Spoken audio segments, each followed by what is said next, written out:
هلو على zusammen. ازيكم يا شباب عاملين ايه؟ يا رب تكونوا بخير وبصحة وسعادة. طبعا وحشتوني جدا جدا جدا جدا. انا حقيقي للاسف بقالي فترة كبيرة قوي مش بصور تقريبا من ساعة الشتاء، وطبعا انا بعتذر عن التقصير ده. والله للاسف يعني الواحد انشغل كتير وكانت خطوة جديدة وفي قوم كتيرة الواحد شايل مسؤوليتها. ولكن انا ما اقدرش طبعا انسى طلابي حبايبي على اليوتيوب اللي هم كل اللي انا فيه ده بفضلهم طبعا بعد ربنا.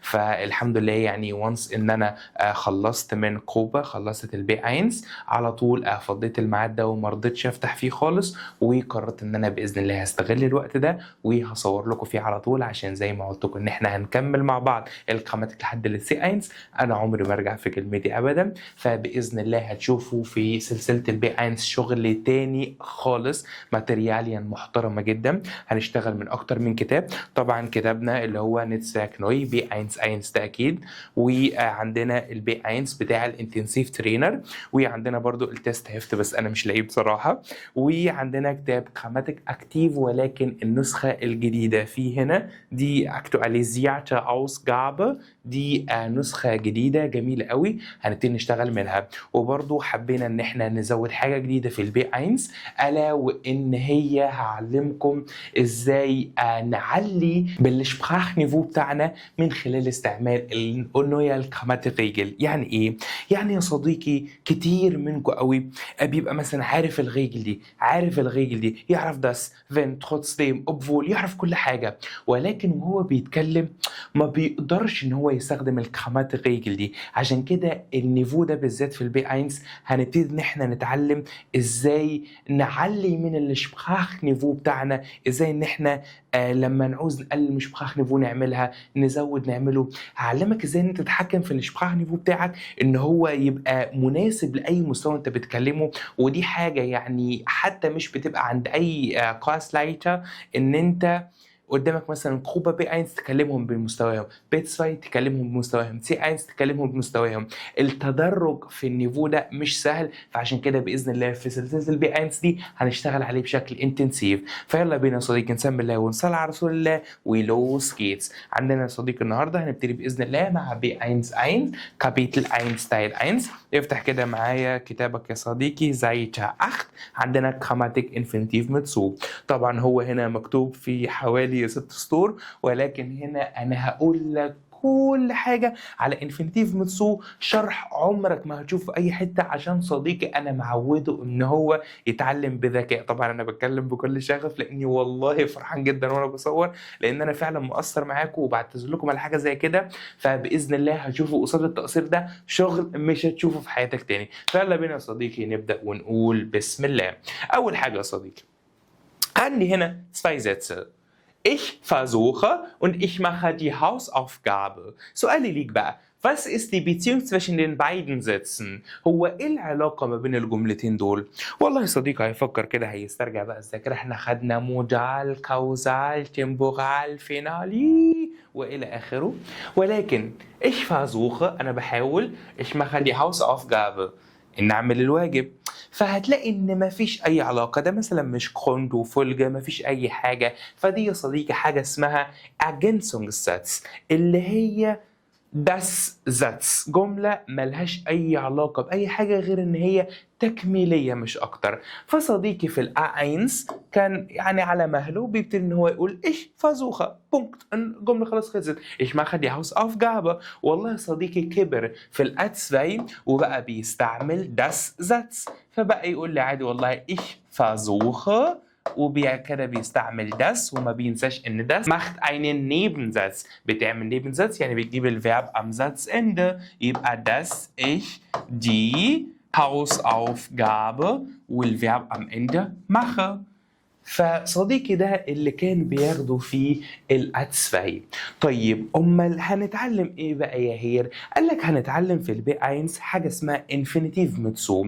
أنا يا صديقي ما ينفعش أقول لك يلا هنتعلم النهاردة انفينيتيف متسو وأقول لك الغيجل كده، لأ، أنت تتعلم بذكاء. إحنا متعودين إن إحنا ما بنحفظش، أنت بتفهم بس. فلازم تفهم يا صديقي إن انفينيتيف متسو دي هي ده الساتس. أمال إيه الفرق؟ قال لك انفينيتيف متسو ist immer kürzer بتبقى الزاتس أقل. مش كده وبس، بيستعملوها كتير قوي في الالتاكسسprache. دايما بتلاقي الناس كلها بتتكلم بانفينيتيف متسو عشان هي أسهل وأسلس، وما بتحتاجش بقى ان انت تعمل نيبنزاتس والكلام ده. انت بالعكس اسمه انفينيتيف، يعني بتجيب الفيرب ام اندا في الانفينيتيف.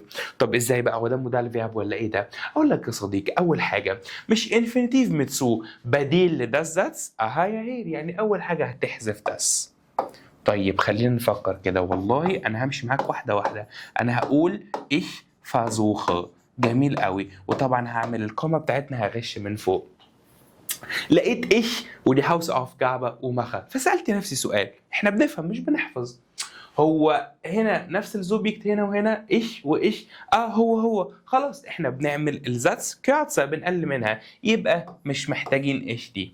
طب اتبقى لنا إيه؟ والله اتبقى لنا دي هاوس أوفجابة، فكتبته عادي دي هاوس أوفجابة، وبعد كده اتبقى لي الفيرب ماخن.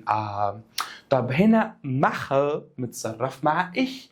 طب انا هنا عندي ايش؟ قال لك لا انت ما عندكش حاجه. يعني هو اسمه انفينيتيف متسو عشان الفيرب بيجي في الانفينيتيف، لان اصلا ما فيش زوبيكت. اقول لك مظبوط، انت بتفهم اهو. يبقى هتعمل ايه؟ والله ماخا دي هتشيلها وتحط تسو وتجيب ماخا في الانفينيتيف، يبقى اسمها machen. Ich versuche die Hausaufgabe zu machen. يا هير تصدق صح، دي اسهل واسلس بكتير. بدل ما اقول ich versuche dass ich die Hausaufgabe mache، هقول ich versuche die Hausaufgabe zu machen. هي فعلا اسهل واسلس. فهنا بنقول ich versuche die Hausaufgabe zu machen. خلاص يا هير انا فهمت. يعني انا كل اللي انا بعمله ان الانفينيتيف متسو دي بديل لداس، فببتدي ان انا اول حاجه بحذف داس، ودايما بيبقى عندي الزوبيكت هنا هو الزوبيكت هنا، فبرضه بحذفه، وبعد كده بيجي لي الفيرب هنا في الاخر بقوم شايله حط تسو وحطه في الانفينيتيف بكل بساطه وسهوله. طب يلا هير اديني بقى شبيل كمان، انا سخنت معاك وانا كمان متحمس، يلا بينا. قال لي احمد schlägt vor dass nach Berlin fährt. والله أحمد بيقترح إن هو يسافر لبرلين. خلاص يا هير أنا فهمت اللعبة، إحنا بنتعلم بالذكاء. أول حاجة والله infinitive متسو، أنا بعمل الزاتس كيرتسا، فأول حاجة بشيل داس. وهنا أحمد هو إيه، أنا مش محتاجه، أنا بسهل على نفسي. يبقى أقول عادي أحمد شليك فور، والكومة بتاعتنا ناخ برلين نزلها عادي ناخ برلين. عندي الفيرب فيرت، هو ليه ما اسمهوش فاغن يا هير؟ اقول لك لان هو متصرف مع ايه. طب هنا انت عندك حاجه تصرف بيها، يبقى تحط الفيرب في الانفينيتيف، يبقى تشيل فيرت وتحط تسو، والانفينيتيف بتاع فيرت اسمه فاغن. يبقى احمد schlägt vor nach Berlin zu fahren. والله هي سهله ما فيش اي حاجه تاني. اديني بقى شبيل كمان، يلا انا سخنت اول الدرس ده سهل جدا. امال الفيديو ده هيطلع كبير ليه؟ اقول لك اتقل دويتش macht Spaß. قال لك هنا محمود hat keine Zeit dass er ins Kino geht. والله هي سهله. اول حاجه محمود هو ايه مش محتاجها، وانفينيتيف متسو بديل لداس زاتس مش محتاج داس. فهنا هعمل ايه؟ والله عادي هنزل كل حاجه. محمود hat keine Zeit ins كينو. لقيت الفيرب جين معمول جيت لانه متصرف مع ايه. عندك هنا حاجه تصرف معاها، يبقى تسو، وجيت الانفينيتيف منه جين، يبقى تسو جين. وخد بالك هي جين مش جيهن، الها مش بتتنطق، مفيش حاجه اسمها فار مش عارف اقولها حتى، اسمها فان، وجين مش جيهن. يبقى محمود hat keine Zeit ins Kino zu gehen. اوكي طب جميل قوي، بس هير لا، يعني انا مش حاسس ان هي بالسهوله دي. انا حاسس ان انت يعني هتجيب لي حاجه. اقول لك انا مش هجيب لك حاجه، احنا تعالى كده ايه نفهم مع بعض. احنا ما بنحفظش. هو انا ايه الثابت اللي انا بعمله؟ والله غير في كل جمله الثابت كان هنا في ايش، هنا احمد هي ايه، هنا محمود هي ايه. دايما الزوبيكت ثابت. طب هو ايه اللي هيحصل لو الزواي Subjekte sind nicht ähnlich، مش زي بعض، sind nicht identisch، مش متطابقين؟ ايه اللي هيحصل؟ اقول لك تعالى كده بينا صديقي نشوف الزاتس دي. قال لك ich wünsche mir dass meine Eltern mich besuchen. مش عارف يا هير، انا هنا عندي وهنا الزوبيكت عندي meine Eltern. انا مش عارف وانا في الحاله دي اعمل ايه. اقول لك انا مش هحفظك، انا مش هديك الغيجل واقول لك امشي، احنا هنفكر سوا. انا لو كتبت ich wünsche mir يعني انا بتمنى لي، وعملنا زي المره اللي فاتت حذفنا das وحذفنا meine Eltern، لان انا برضو هنا كنت بعمل كده اهو، حذفت هنا حذفت حذفت ich. ايه بقى اللي هيحصل؟ قال لي هقوم كاتب هنا مش وبزوخن، مفيش حاجه تتصرف، فاحط تسو بزوخن. فهرجع كده وابص للجمله من بعيد، بص لها كده معايا. ich wünsche mir انا بتمنى لي ان انا زورني. ايه الهبل ده؟ hat das eine Bedeutung؟ ليه معنى؟ والله ده es macht keinen Sinn، انا مش فاهم اي حاجه. اقول لك عارف ليه يا صديقي؟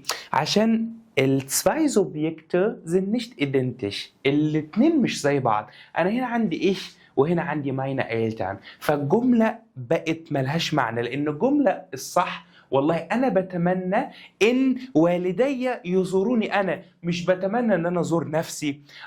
طب يعني ايه يا هير؟ انا برضو ما فهمتش، يعني في الحاله دي بنعمل ايه؟ قال لك يا صديقي هو ده بقى الفرق ما بين das Satz وانفينيتيف ميتسو.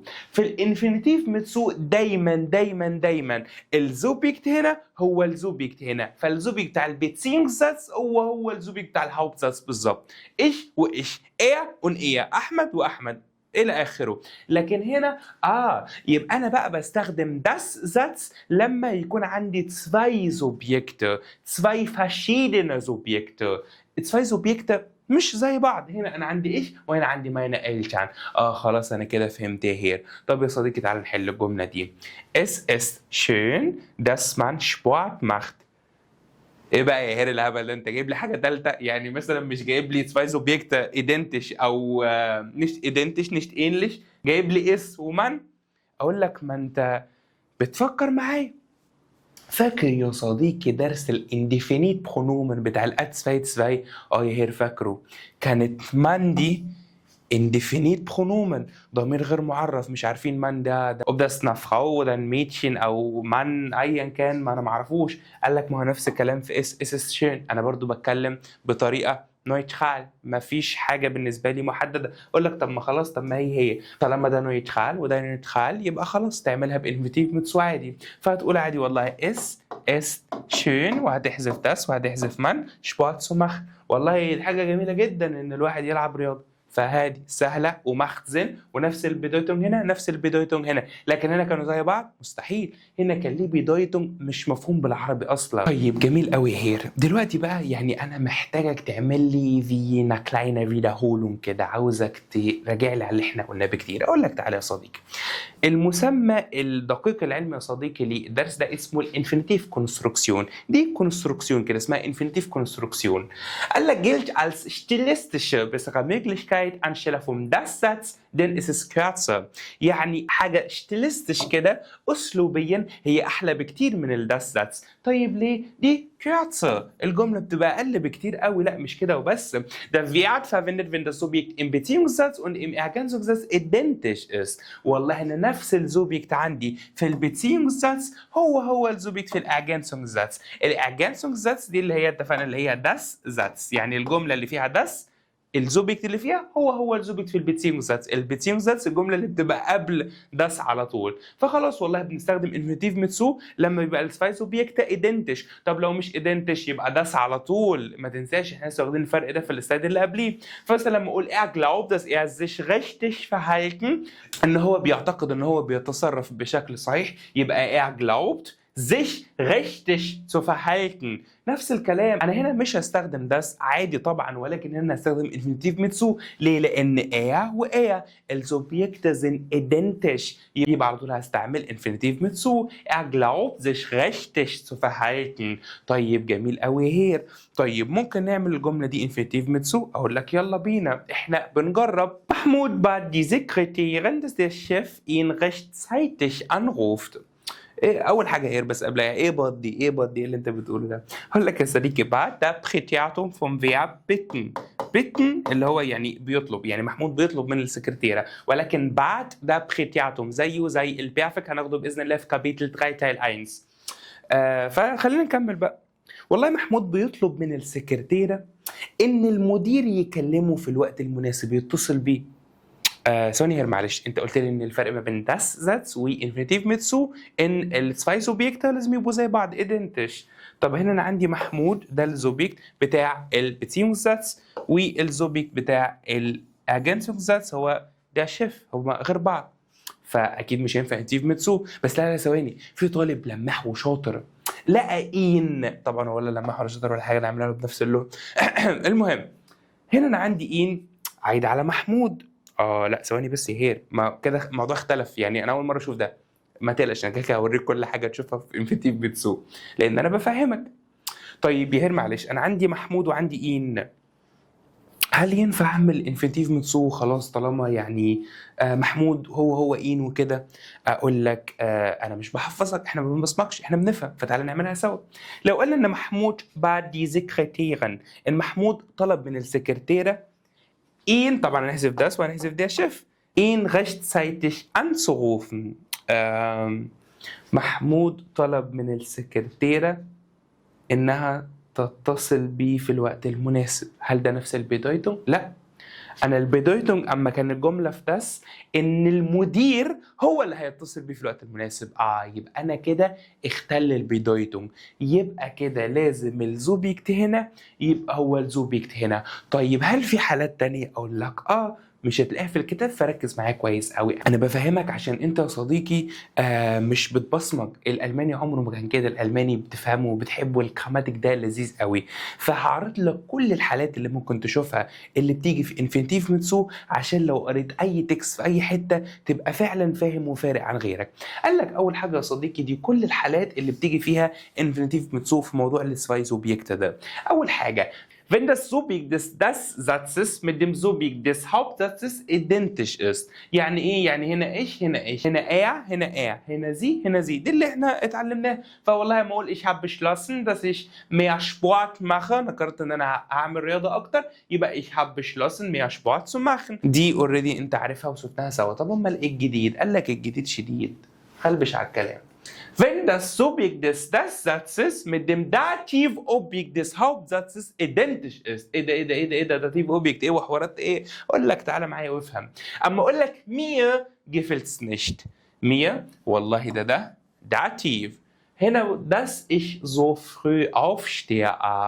هو البازون هنا، اقول لك ما هو الداتيف اوبجكت بتاع الهاوبتزاتس دي هو الزوبجكت بتاع الاجنسونغزاتس. يبقى كده انا عادي ممكن اقول mir gefällt's nicht so früh aufzustehen. هي والله نفس البيدويتونج اللي فوق هو البيدويتونج اللي تحت، يبقى ما اختلش. يبقى دايما لو في داتيف اوبجكت في الهاوبتزاتس وهو الزوبجكت بتاع الاجنسونغزاتس اللي هي الداساتس، يبقى على طول ينفع نعمل انفينيتيف متسو، لان البيدويتونج ما اختلش، هو نفس البيدويتونج، لكن مش زي المثال اللي فات غير المعنى خالص. قال لك طب في تاني؟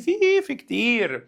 اما اقول لك wenn das Subjekt des Satzes mit dem Akkusativobjekt des Hauptsatzes identisch ist. خليني اديني بقى اشبيلي هير. لما اقول لك ما ينفعش انا مشتغل، لا خد بالك بقى، اللي فاتت كان هو الزوبيك، لكن هنا هو الاكوزاتيف اوبجكت. والله ما ينفعش انا مشتغل، ما ينفعش ابويا هو اللي هيذكرني انا، هيفكرني انا. بص das ich mein Zimmer aufräume.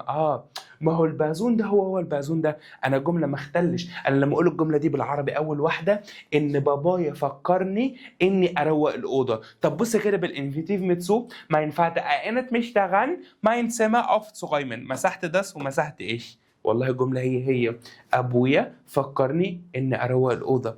اني شفت اني دي ما هي دي ايش. لكن بص بقى الجمله اللي فاتت خالص لما احنا جينا ترجمناها قلنا ان محمود طلب من السكرتيره انها تتصل بيه. فين انها دي؟ فين هي؟ في هنا هي؟ لا ده يا شيف، ده بازون تاني. لكن هنا يا صديقي كان في اكوزاتيف اوبجكت هنا وهو الزوبجكت هنا. جميل قوي. طب في تاني؟ تعالى انا مش هسيبك، هتفهم يعني هتفهم. ده انا هديك حاجه والله مش هتلاقيها في كتب. ركز يا ابني. Wenn das Subjekt des Satzes mit dem Possessivpronomen oder Possessivartikel des Hauptsatzes identisch ist. يعني ايه؟ يعني بص دي افهمها كده. اما اقول لك ihr Ziel ist هدفها. طب ما هدفها ده اللي هو ihr، يبقى انا البرونومن بتاعي زي بص dass sie ein Auto kauft. والله هدفها انها تشتري عربية. نفس البازون. انا ممكن احط لك sein Ziel ist dass er ein Auto kauft. هدفه انه يشتري عربية. يا لهوي، هي ده انت جبت لنا كل حاجة فعلا. يعني انا ممكن البوسيسيف بغنومال او البوسيسيف ارتكل والفرق بينهم هناخده في البيان سيتسفاي، ما تقلقوش. ممكن اعمله بانفيتيف ميتسو. اقول لك لانه يا صديقي ما تحفظش، هو ما غيرش البدايته. انت عادي كمان انا ممكن ما اشرحلكش ده وهتفهم لوحدك لانك فعلا بتتعلم بذكاء. احنا ما بنحفظش حاجه، خد بالك الدرس مشروح في الكتاب 6 سطور، لكن انت لازم تفهم كل حاجه وتبقى ملم بالدرس. الماتيرياليان دي وان انت تلاقي الشرح ده صدقني مش هتلاقيه. يعني حتى في الجامعات الطلبه بتتعب عقبال ما تلاقي الحاجات دي، وبتتعب عقبال ما تطلع الكلام ده بالطريقه المبسطه دي. دايما هتلاقوا فعلا الكلام مجعلص. يعني انا بتعب عشان اجيب من المراجع الكلام ده واعمل لكم في Einfachung ليه. فالشرح ده مناسب حرفيا للإنسان اللي حابب يتعلم دويتش، فعلا حابب الجراماتيك. خلينا نكمل بلاش كلام كتير. قال لك آخر حاجة يا صديقي اللي أنا قلتها لك، إن والله im Satz ist das man اللي فيها اس ومن اللي هي فيها نويترال. أما أقول لك مثلا إيه es ist verboten dass man hier raucht. والله هنا ممنوع إن الواحد يدخن. ده نويترال انديفينيت. انا ما عنديش شخص بذاته، فاس ومن نفس الكلام، حاجات انديفينيت مش معرفه. اس فابوت ممنوع. طب هنا انا بتكلم على ايه؟ نويترال في العموم überall. يبقى هنا اس فابوت هي zu rauchen. يبقى انت كده صديقي خدت كل الحالات اللي ممكن يجي لك فيها انفينيتيف متسو بكل ذكاء وجمال. طيب هنا بقى يا صديقي يبقى السؤال، احط سو فين في الجملة؟ ايه ده، هي هتفرق؟ يا صديقي هتفرق. ليه بقى؟ لان انا من شوية كده قلت anzurufen وauszumachen وقلت حاجات كده. انت كان عندك سؤال بس ما سألتش لان انت كنت مركز قوي. فتعالى نحلل مع بعض ده لان انا مش هسيب لك حاجة في الدرس. wo steht so مكانها فين في الجملة؟ قال لك انزيتسن mit modal verben. ايه هو انا ممكن الاقي modal verb مع infinitive mit so؟ اقول لك عادي. هتقول لي ازاي يا هير؟ انفينيتيف متسو ده فيه انفينيتيف والمودال فيرب بيجيب انفينيتيف. ايه جو الانفينيتيف الكتير ده؟ هنعمل ايه؟ اقول لك تعال نشوف مع بعض. اما اقول لك مثلا الزاتس دي ich hoffe ich kann im Ausland arbeiten. والله ده انت هنا بص بقى، ده انت عندك hoffen وكنن وarbeiten 3 فيربن. يا لهوي يا هي، اقول لك ولا لا ولا حاجه، مفيش اسهل منها. والله انت واحد بتفهم وتتعلم بذكاء. لما خدنا يا صديقي النيبنزيتس زمان قلنا ان das konjugierte Verb steht am Satzende، ان الفيرب المتصرف هو اللي بيجي في الاخر. قيسوا على ذلك مع انفينيتيف متسو. مين الفيرب اللي هيجي في الانفينيتيف؟ الفينيتس فيرب اللي هو الفيرب المتصرف، الفيرب الاساسي اللي في الجمله. طيب مين هنا الاساسي في الجمله دي؟ اشهافه دي هنحطها قبلها الكوما عادي خالص. قال لك كونن. طب ما خلاص عادي خالص، كونن ده في الانفينيتيف اسمه ايه؟ هو اسمه كونن يبقى حط تسوكن سهله خالص وكمل بقيه الجمله. والله ich hoffe im Ausland arbeiten zu können. انت واحد فاهم فمش هتحفظ، يبقى ده نفس اللي انا قلته لك. والله zu steht vor dem finiten Verb sogar wenn es ein Modalverb ist. والله حتى لو Modalverb انا ما يهمنيش، انا واحد فاهم. طيب امال ايه التركايه بقى؟ اقول لك في دي الترمباره فيرب يا صديقي تاخد بالك منها كويس قوي. انا عندي فيرب زي فيرب anrufen بايشبيل اللي احنا كنا بنتكلم عليه. والله بتبقى بقى الريجل بتاعتك اهي. اول حاجه البريفكس اللي هو الان وفيا والحاجات دي كلها، فهيبقى هنا عندي ان وتسو يا صديقي هتحطها ما بينهم، تحط تسو وبعد كده كمل الفيرب شتام بتاعك عادي. روفن يبقى اسمه anzurufen auszumachen anzumachen وهكذا anzuschalten. المهم هنا عندك اهو Beispiel er lehnt ab seine Schwester mitzubringen. اللي والله هو رفض ان هو يصطحب اخته. عندك الفيرب mitbringen ده ein trennbares Verb، فبنحط mit اللي هو البريفكس بعد كده تسو والفيرب شتام بتاعك اللي هو bringen. جميل قوي. وما اسمهوش bringen، اسمه bringen. جميل قوي. قال لك انsetzen mit untrennbaren Verben. قال لك طب ما عادي، ما هو الuntrennbares Verb ده اصلا زي مثلا verb erzählen، هو زيه اي فيرب زي ماخن عادي، يبقى تسو ماخن تسو اتسيلن. هي ما فيش اي حاجه. والله انا ما بحفظش، انا بفهم. فانا مثلا Beispiel ich habe vergessen dir die Wahrheit zu erzählen. والله انا نسيت ان انا احكي لك الحقيقه. طيب جميل. في ايه تاني يا هير؟ قال لك في الباسيف زيتسن، بس انت ما خدتش الباسيف، ولكن هو ده بيبقى الشكل بتاعه. الباسيف دايما بيبقى فيه فيرب werden مع الباسيف بريزنس والباسيف بريتياتوم، فبيبقى دايما اسمه zu werden. ولكن مع الباسيف بيرفكت perfect بيبقى فيه worden وفيه sein، فزين هي اللي بتيجي في الاخر zu sein. هناخده باذن الله بالتفصيل، باذن الله هناخده باذن الله بالتفصيل في البيانسيت 2 على طول. ولكن يعني عشان يبقى معاك الباوربوينت كامل وعندك كل حاجه موجوده في الانفينيتيف متسو. فاضل ايه تاني يا هير؟ يلا بقى نحل، انا سخن قوي. اقول لك، هو انت فاكر ان انا هسيب لك حاجه؟ والله يا صديقي ده انا الفصل هكلمك فيها. شفت الكوما دي؟ هل الكوما اللي احنا بنحطها في الانفينيتيف متسو لازم دايما على طول؟ لا مش لازم. قال لك ده فاكولتاتيف. فاكولتاتيف دي هير اللي انت بتقوله ده. اقول لك يا صديقي فاكولتاتيف دي يعني nicht obligatorisch، مش إلزامية. يعني والله أنا ممكن أقول der Arzt weigert sich den Patienten zu untersuchen، والله إن الدكتور امتنع عن فحص المريض. أنا هنا ما حطيتش كوما وممكن أحطها عادي، ممكن أقول der Arzt weigert sich den Patienten zu untersuchen، نفس الجملة هي. طب ليه؟ عشان الزاتس هي كده كده صغيرة فعادي، ولكن مع الزاتس الكبيرة طبعا يفضل ستيلستش إن أنت تبتدي أنت تحط الكوما. طيب في إيه كمان؟ قال لك ده أنا لسه قايلها لك، والله أنا قلت لك كويس قوي إن الانفينيتيف كونستركسيون دي دايما بتبقى انفينيتيف لان هي مفيش فيرب اصلا يتصرف بناء عليها، فعشان كده هي دايما في الانفينيتيف. فده سبق وقلته لك. طب في ايه تاني يا هير؟ اقول لك يا صديقي حاجه صغنطوطه خالص. هو مع ده الزاتس اما خدناها في الاتسفاي كنا بينفع نبتدي بيها. طب هل الانفينيتيف متسو ينفع ابتدي بيه؟ اقول لك ده سؤال مهم قوي. عادي ينفع تبتدي بيه. والله لما اقول لك ايه مثلا ich hoffe dass du deinen Schlüssel gefunden hast، والله انا بتمنى انك تكون لقيت المفتاح بتاعك. طب ما انا عادي ممكن اشقلبها اقول لك dass du deinen Schlüssel gefunden hast hoffe ich. عادي، هم الالمان كده، الالمان حياتهم كلها يا عم ده عندهم دس مش هيعملوا كده عادي. فوالله ممكن تعملها بانفينيتيف متسو، يبقى deinen Schlüssel zu finden hoffe ich deinen Schlüssel zu finden hoffe ich.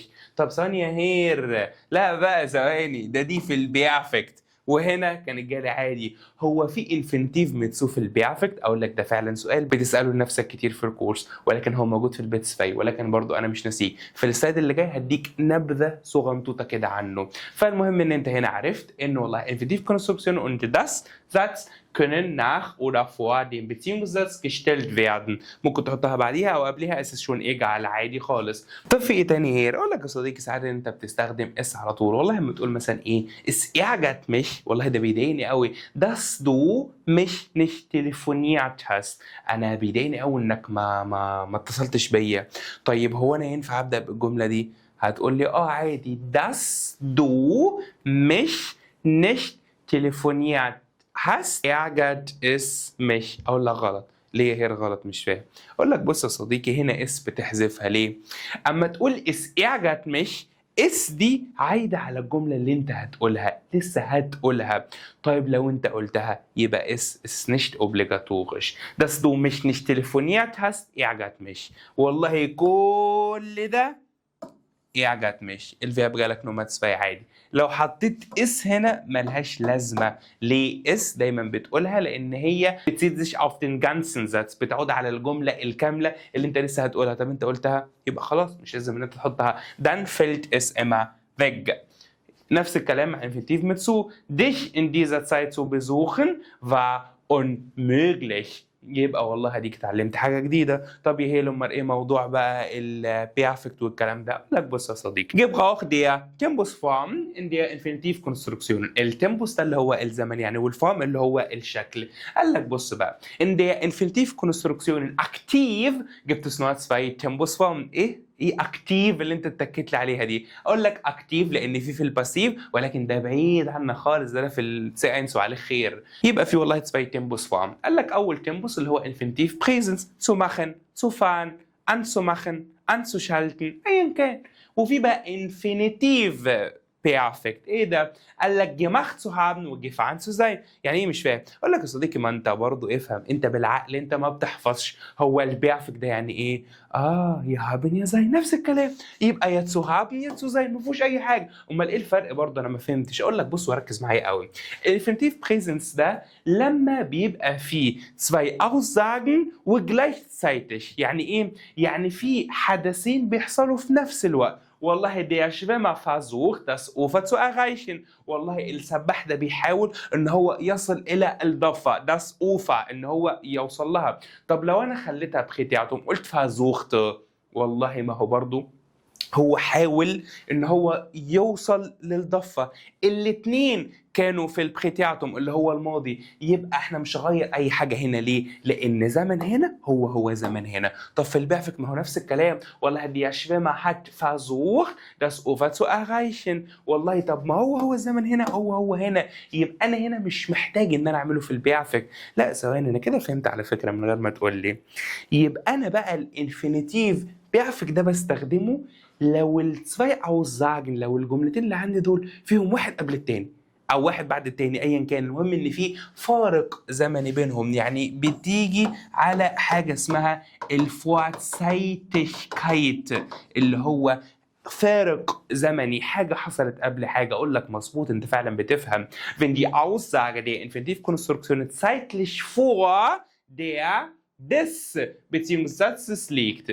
اها، يعني مثلا لما اقول ان سميحه leugnet das Auto gestohlen zu haben، ان سميحه انكرت ان هي سرقت العربيه. هي هتنكر الاول ولا هتسرق الاول؟ لا والله هي سرقت العربيه الحمد لله، وبعد كده انكرت ان هي سرقتها. يبقى انا عندي حدثين، واحد حصل قبل التاني. مين اللي حصل الاول؟ اكيد ان هي سرقت. اها، يبقى انا هنا والله كان عندي presence عادي leugnen اللي هو انكر، وان هي سرقت stehlen.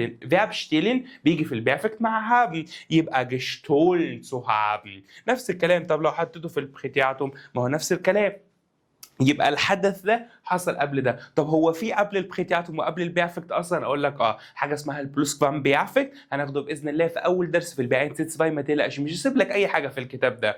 خلاص انا فهمت ايه هي. يبقى انا من الاخر التمبوس فورم دي في الانفينيتيف ميتسو بيبقى عندي فيها بريزنس وبيبقى عندي فيها ايه؟ بيرفكت. البريزنس ده الحدثين دول حصلوا في نفس الوقت، سواء بقى الاثنين في البريزنس، الاثنين في البيرفكت، الاثنين في البريتياتوم، المهم ان الحدثين في نفس الوقت. طيب حدث حصل قبل حدث اخر، يبقى على طول انفينيتيف بيرفكت. يبقى الجمله الثانيه اكيد يا zu haben يا zu sein، لان البيرفكت يا zu haben يا zu sein. ودي يا صديقي بعض الفيربن اللي دايما هيبقى فيها حته الفورزيتlichkeit اللي هو bedauern، ندم، والله behaupten، ادعى، erklären، شرح، وهكذا الى اخره. وبكده يا صديقي الحمد لله لم يتبقى لنا الا سؤال واحد فقط، الا وهو امتى das وامتى infinitiv ميتسو. هتقول لي يا هير طب ما خلاص، ما انت قلت لي والله لو zwei ähnliche Subjekte يبقى انا بستخدم infinitiv ميتسو، ولكن das دايما صح. اقول لك لا، خلاص ده اخر سلايد.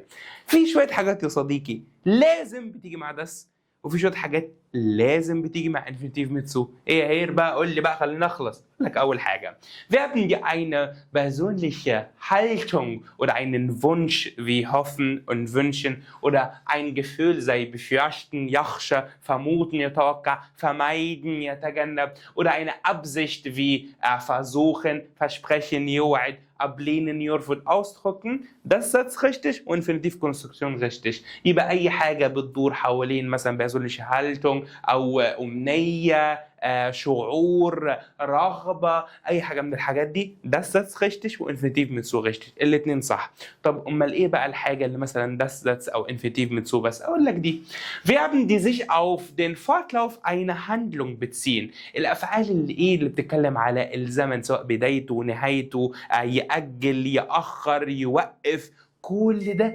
لازم لازم لازم ما يجيش غير مع انفينيتيف ميتسو. عمرها ما تيجي مع das Satz ابدا. ما ينفعش مثلا تتكلم في فيرب anfangen او beginnen اللي هو يبدا، تقول ich fange an dass ich كذا كذا كذا، مستحيل، ما ينفعش. anfangen، beginnen، aufhören، versäumen، fortfahren، كل ده بيجي مع infinitiv ميتسو بس. طب امال ايه اللي بيجي مع das بس؟ قال لك Verben des Sagens، des Wahrnehmens und des Wissens بتبقى das Satz بس. ايه دي؟ اللي هي افعال القول. ich sage، انت طول عمرك بتقول كده ich sage das كذا كذا كذا كذا. والفانيم اللي هو الادراك، والفيسن دايما طول عمرك وانت في الالتسبايك تقول ich weiß dass ich كذا كذا كذا كذا كذا. دول بيجوا مع das Satz. وبكده يا صديقي الحمد لله نكون خلصنا مع بعض درس النهارده. درس خلص بكل حب، وهقولها لكم اليوم مره، فرحان جدا جدا جدا والله اني بصور لكم، وحشتوني قوي. ده طبعا شرح الكتاب، يعني ايه يا هير؟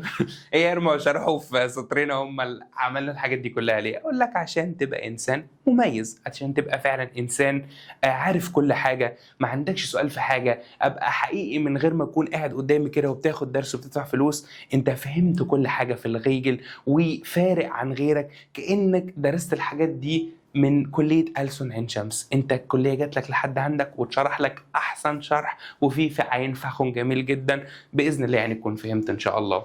قال لك هنا والله في الكتاب بيقول لك ايه، nach bestimmten Verben. انفينيتيف ميثود تيجي مع افعال معينه، مش عارف او anfangen او aufhören او كذا، لا انت فهمت والله، انت فهمت ان دي افعال بتيجي مع الفورتلاuf eine Handlung الى اخره. والله بيقول لك ايه nach adjektiven مع sein وفين. طبعا بيقول لك حاجات معينه تحفظها، ولكن لا انت ما بتحفظش، انت بتفهم لانك فعلا احسن من الكتاب ودرست الكلام ده بشكل كويس. وبكده يا صديقي باذن الله نبتدي مع بعض في الحل مع انفينيتيف ميتسو.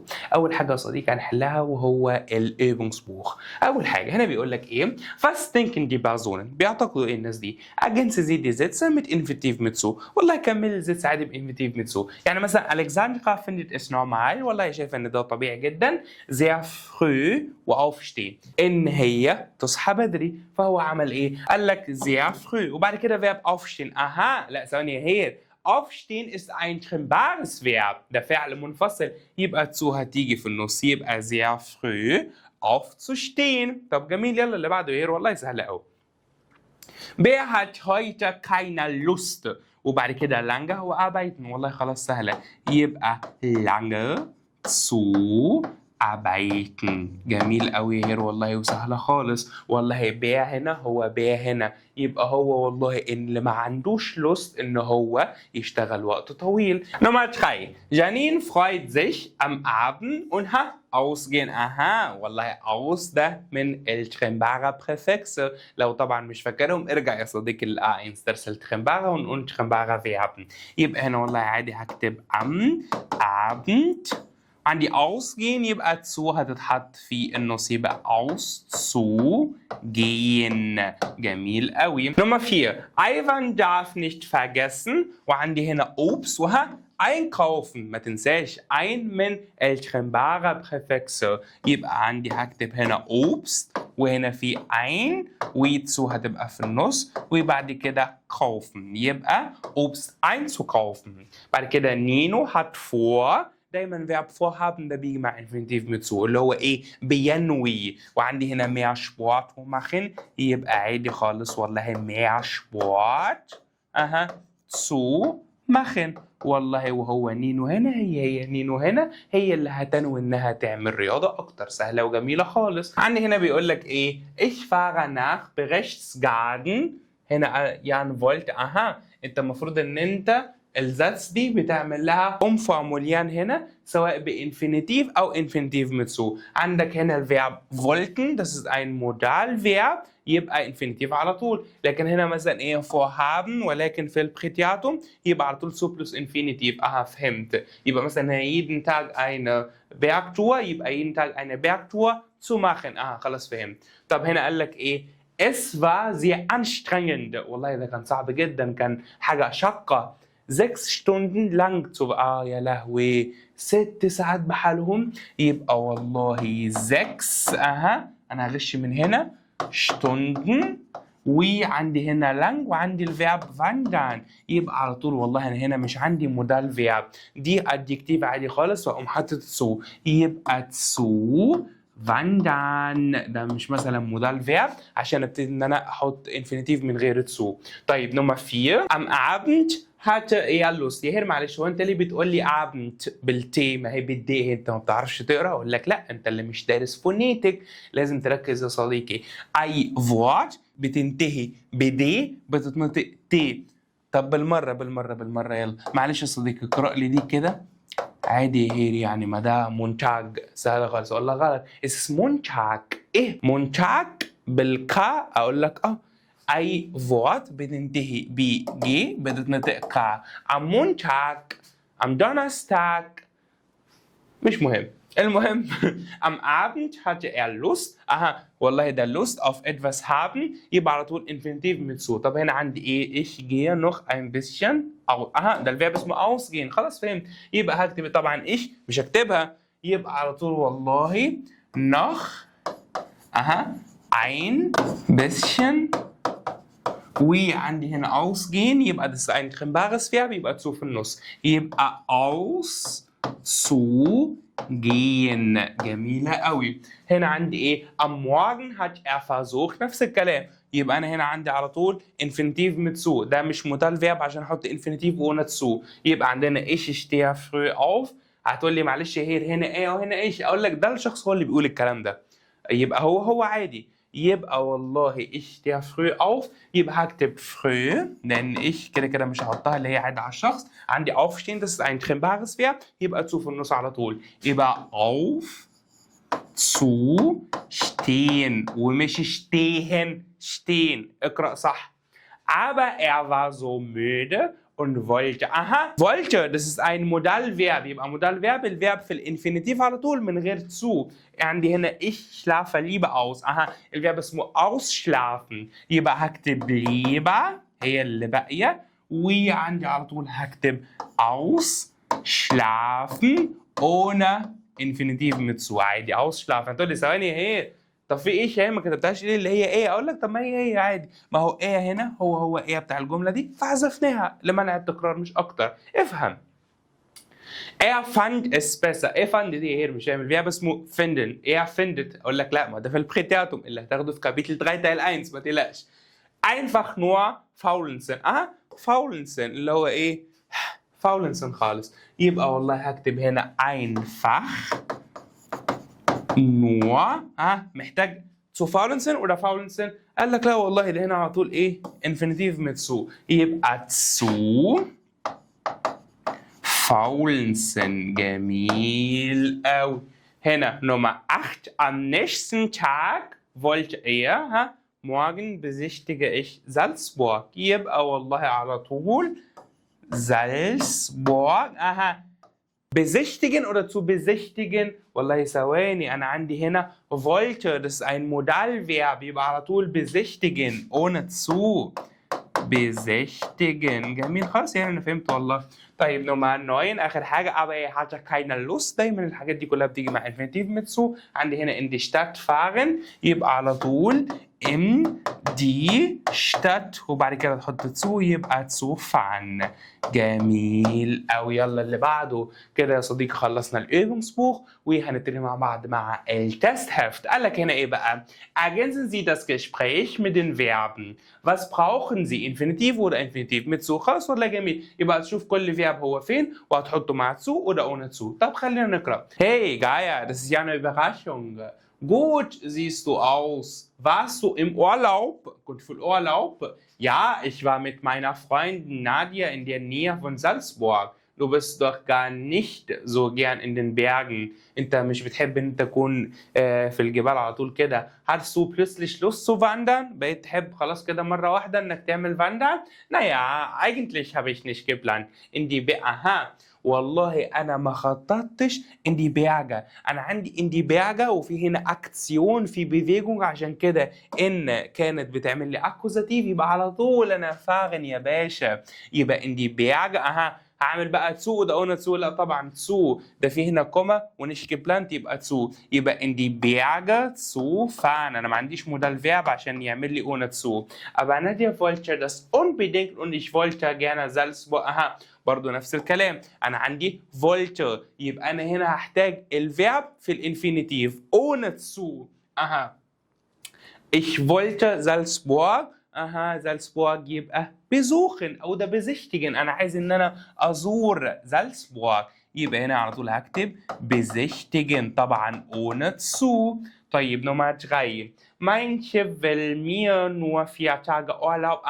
والله الشيف بتاعه مش هيديله غير 4 أيام أجازة يبقى جيبنا على طول. طب معلش يا هير انت اتأكدت منين انت قرأتها؟ اقول لك لا انا برضو بحل بذكاء زي ما انت ما بتتعلم بذكاء. بصيت لقيت ان في هنا 2 اوبجكت فيهم واحد داتيف واحد اكوزاتيف وجيبن هو اللي بيعمل كده. ركز.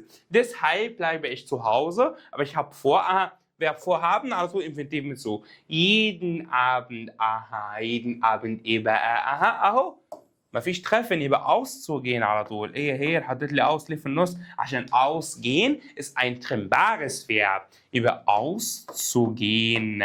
جميل قوي. نمرة 5 آخر حاجة أصعب واحدة يبقى على طول هتبقى treffen. طيب zu oder ohne zu?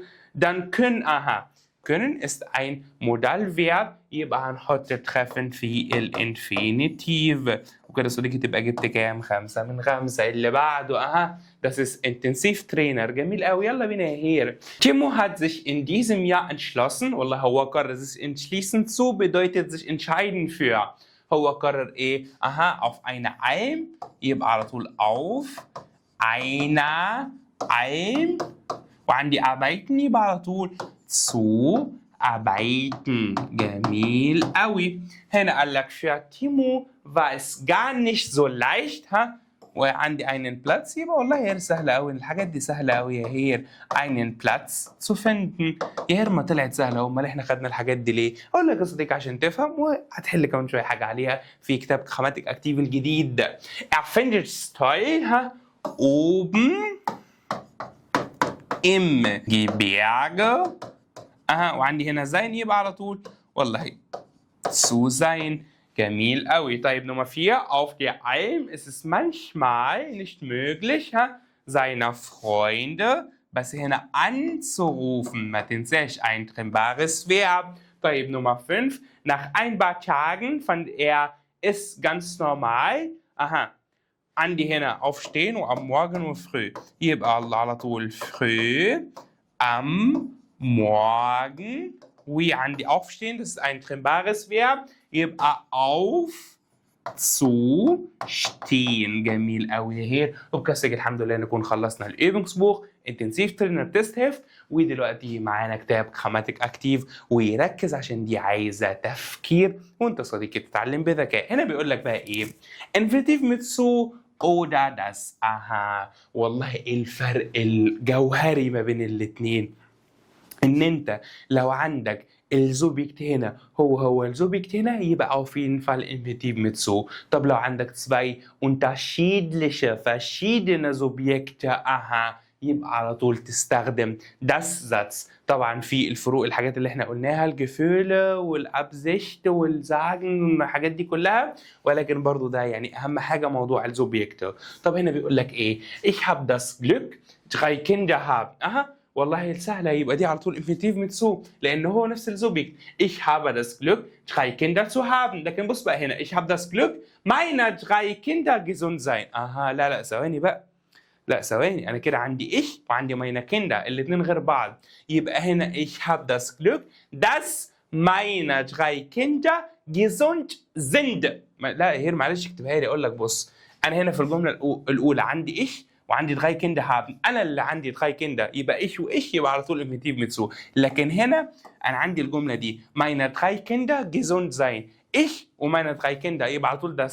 يبقى هنا أنا هكتب das وطبعا بعد كده بكتب الزوبيك بتاعي اللي هو meine drei Kinder. قال لك بقى إيه gesund sein. أها يبقى طبعا هكتب gesund وعندي زين اها لا ما هو بص بقى انت مع الانفينيتيف متسو ما كنتش بتصرف ليه لان ما كانش فيه زوبيكت لكن هنا في زوبيكت اها meine drei Kinder und das ist plural يبقى زين في البلورال اسمها sind. جميل قوي. طيب نمرة 2 انفينيتيف متسو ولا das Satz يلا بينا wir haben das Glück eine glückliche Familie sein. اها والله ده احنا محظوظين عندنا حظ ان احنا عيلة سعيدة. طب سهلة خالص والله واحنا العيلة سعيدة نفس الزوبيكت يبقى على طول Infinitiv mit so يبقى wir haben das Glück eine glückliche Familie zu sein. جميل قوي. طب نمرة 3 wir haben den Traum احنا عندنا حلم اها unsere Kinder berühmt und reich werden. اها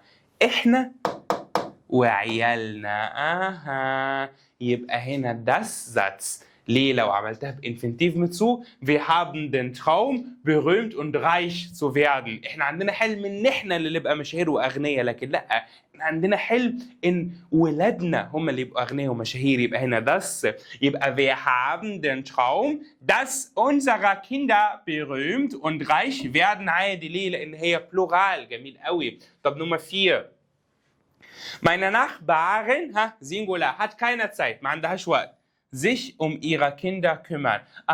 ما عندهاش وقت ان هي تاخد بالها من ولادها.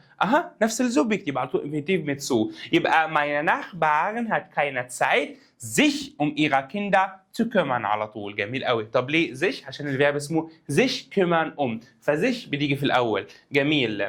Nummer 5 ich schlage ihr vor ihre kleine Tochter morgen zu mir kommen. انا عندي هنا ich وعندي هنا ihre kleine Tochter. دول zwei verschiedene Subjekte. ولا ihre kleine Tochter هي اللي هتجيلي، مش انا اللي بقترح ان انا اللي اجيلي. فالش. يبقى على طول هنا انا عندي das Satz. يبقى ich schlage ihr vor dass ihre kleine Tochter morgen zu mir. عندي verb kommen هنصرفه مع ihre kleine Tochter يبقى singular يبقى kommt. يبقى ich schlage ihr vor dass ihre kleine Tochter morgen zu mir kommt. جميل قوي. لا عشان انا ما بكتبش، لو يعني ما ركزتش رجع الفيديو واكتب ورايا.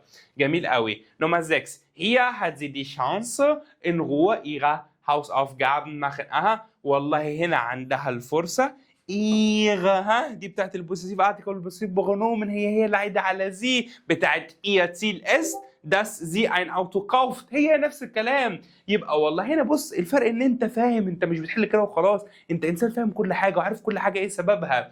يبقى والله hier hat sie die Chance in Ruhe ihre Hausaufgaben zu machen. جميل قوي. هو نفس الزوبك. طب Nummer 7 ich hoffe ihr bei den Hausaufgaben helfen können. والله نفس الزوبك. هتقول لي ازاي هنا؟ معلش اقول لك يا صديقي، بص لو انت عملتها بانفينيتيف mit zu ich hoffe انا بتمنى اني اقدر اساعدها في الهاوس اوف جاب، هي يبقى انفينيتيف mit zu على طول. يبقى ich hoffe ihr bei den Hausaufgaben helfen zu können. دي zu مع المودال فيرب zu können. بص انت عارف كل حاجه عشان انت برنس. طب نمرة 8 ich hoffe وهنا meine Nachbar ايه ده ich hoffe meine Nachbarin لا zwei verschiedene Subjekte يبقى على طول das.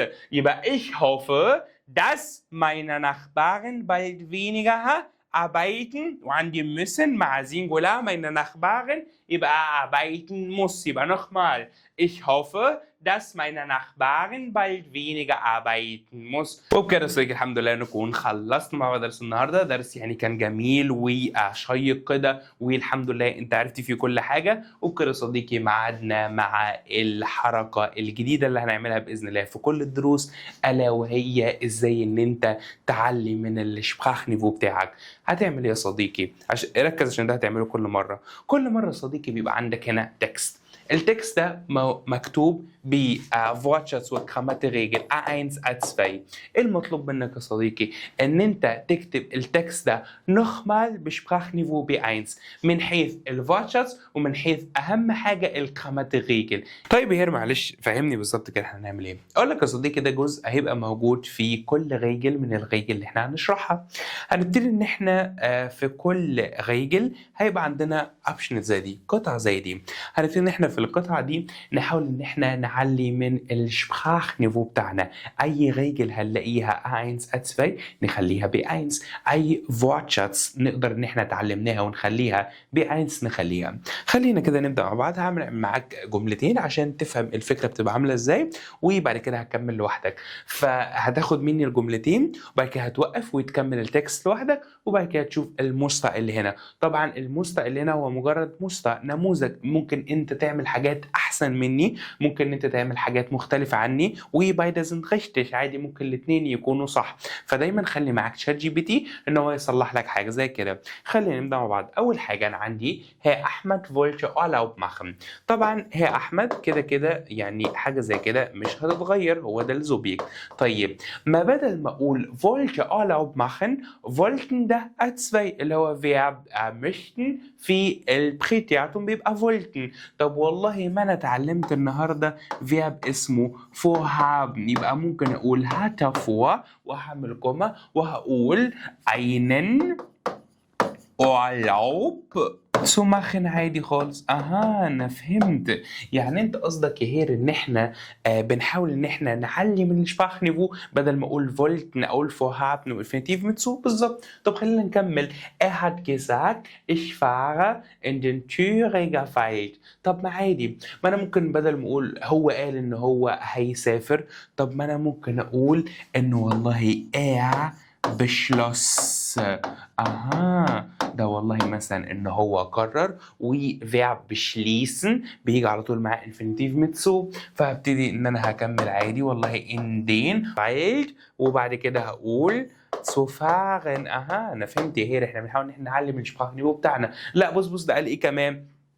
Ich möchte die Ruhe genießen. لا احنا هنحذف بقى ايه البونكت دي ونربط ما بين الجملتين. هنربط بحاجة هتاخدها بإذن الله برضو في نبودة B1 اللي هي zu. هنقول die Ruhe zu genießen، يعني ايه؟ عشان يستمتع بالهدوء. سميحة hat gesagt، سميحة قالت ich will an die Mosel. طب ما عادي هتقول لي بقى ايه خلاص، طب ما hat gesagt ممكن مثلا ايه نخليها برضو hatte vor والكلام ده. اقول لك لا، انت صديقي البي 1 ده من مميزاته ان الطالب يبقى عنده فاريانتن، عنده möglichkeiten كتير يقدر ان هو يستخدمها بقى مش بخشن. فممكن نستخدم ايه Lust auf etwas haben، انه والله سميحة، ما اعرفش مين سميحة دي بس ماشي.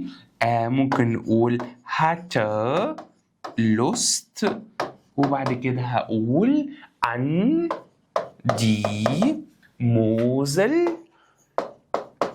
وبعد كده عندي zu plus infinitiv zu fahren oder zu gehen أيا كان. بعد كده هي أحمد lachte und sagte du und ich zusammen unterwegs das wird eine Katastrophe sein.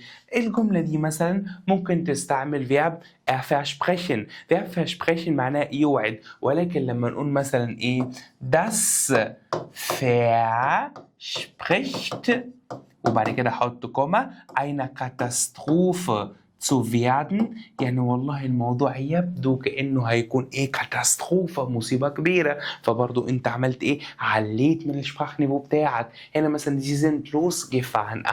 والله verb losfahren ليه synonym Erklärung ليه في نيفو اعلى منه في البي 1 في حاجة اسمها sich auf den Weg machen. لما نقول ان sie machten sich auf den Weg، يعني ده والله معناها ان هم sie sind losgefahren اللي هم بدأوا اقلعوا في السفر. aber die Entfernung war groß نفس الكلام والله. aber ده A1. طب الاعلى منه البي 1 اسمها obwohl اللي انت خدتها في الاتسفاي trotzdem. يبقى والله عادي هنكمل نقول مثلا ايه obwohl وهنحط الفيرب am Satzende obwohl die Entfernung groß war. خلاص يا هيرو والله انا فهمت. يبقى انا الجزء الجديد ده ان انا دايما في كل ريجل بيبقى عندي ابشنت.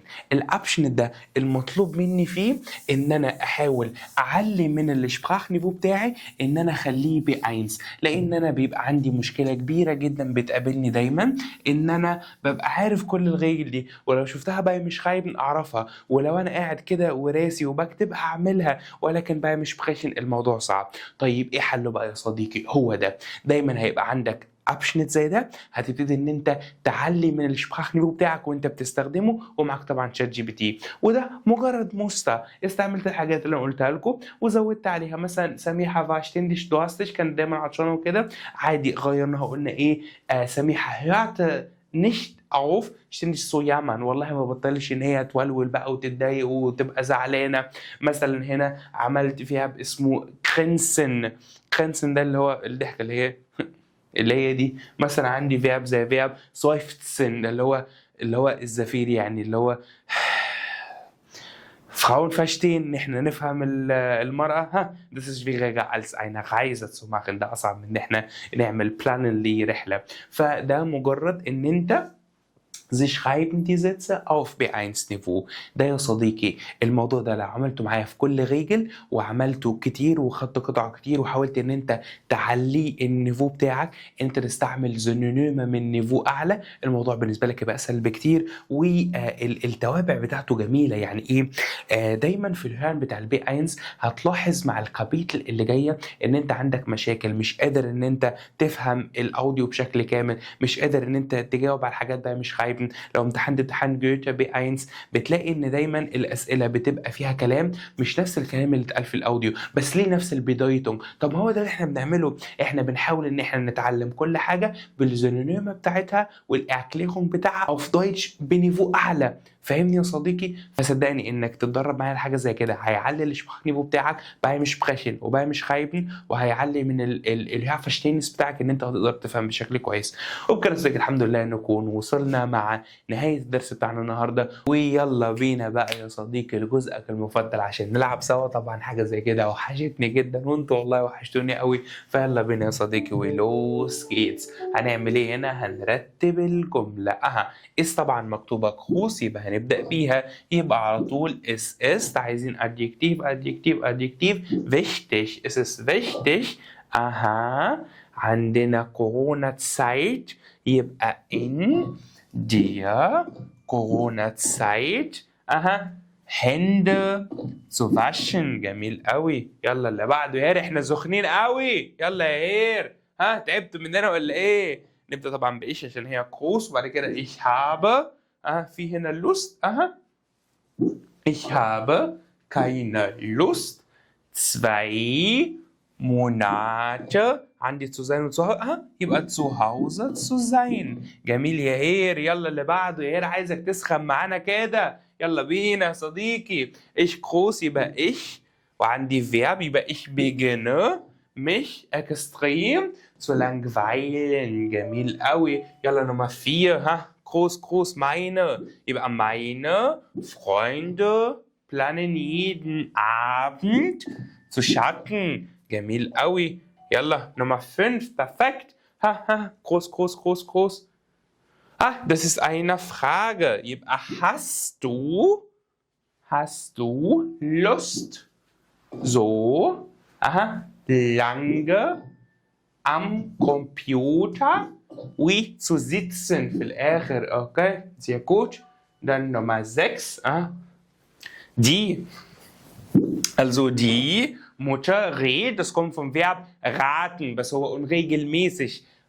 Also die Mutter redet mir jeden Tag etwas neu zu lernen، ان انا اتعلم حاجه جديده. اوكي جميل قوي. نمرة 7 والله هي سهله قوي. انا بقيت حاسس ان انا فاهم الدرس اكتر من اللازم، يعني انا فاهم قوي لدرجه ان كل حاجه بالنسبه لي بقت سهله. خلاص اصل هعمل ايه تاني؟ هجيب لك اصعب من كده ايه تاني؟ بقيت برنس. ich habe aber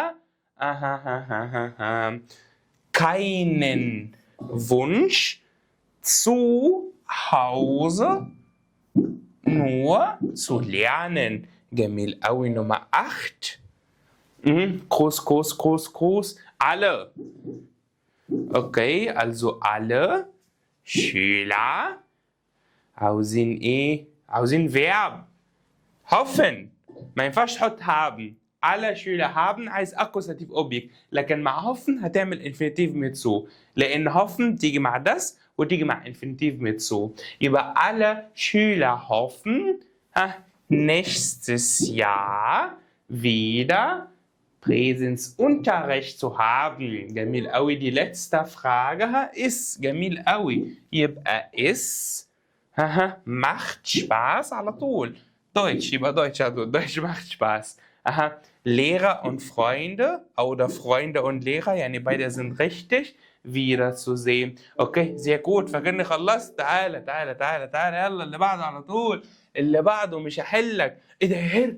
انفينيتيف متسو C1. اقول لك عادي C1. انت خايف ولا ايه؟ انت الدرس ده يعني انت بقيت جامد فيه قوي، فلما تشوف حاجه C1 ما تخافش. تعالى انا هخليك تثق في نفسك زياده عن اللازم. هتحل C1 وصح عادي جدا. يلا بينا. ich habe keine Lust ins Kino zu oder zu. والله انا عندي اول حاجه مفيش Subjekt يبقى على طول zu plus Infinitiv.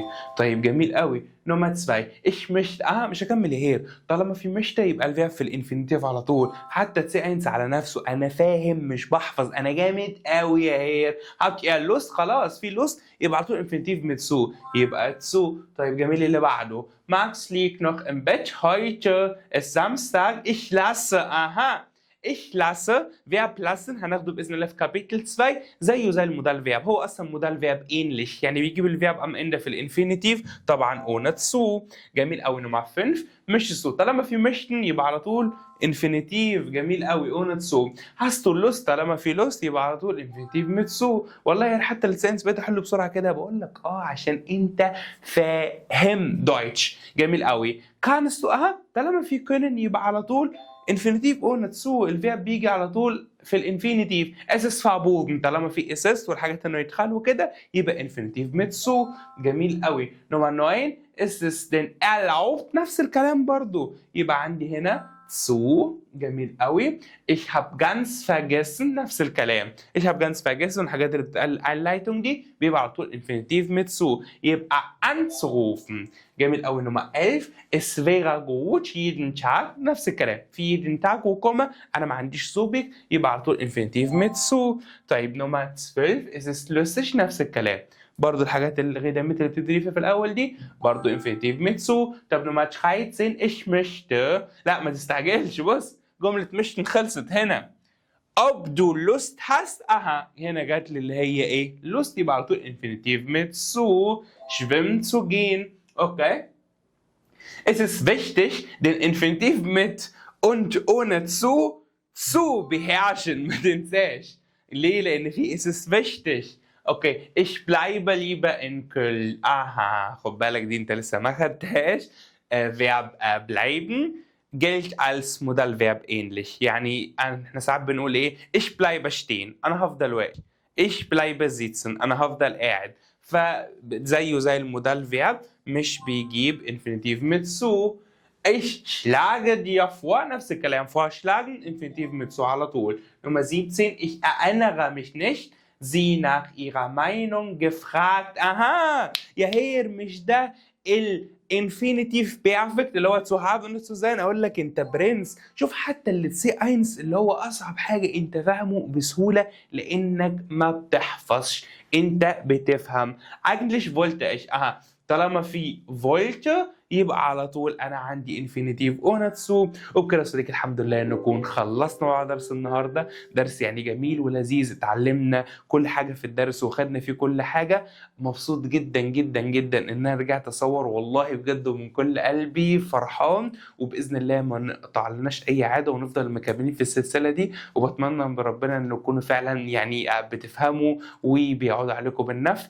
ما تنسوناش من دعاكم بالتوفيق يا رب ويلا تشيسي.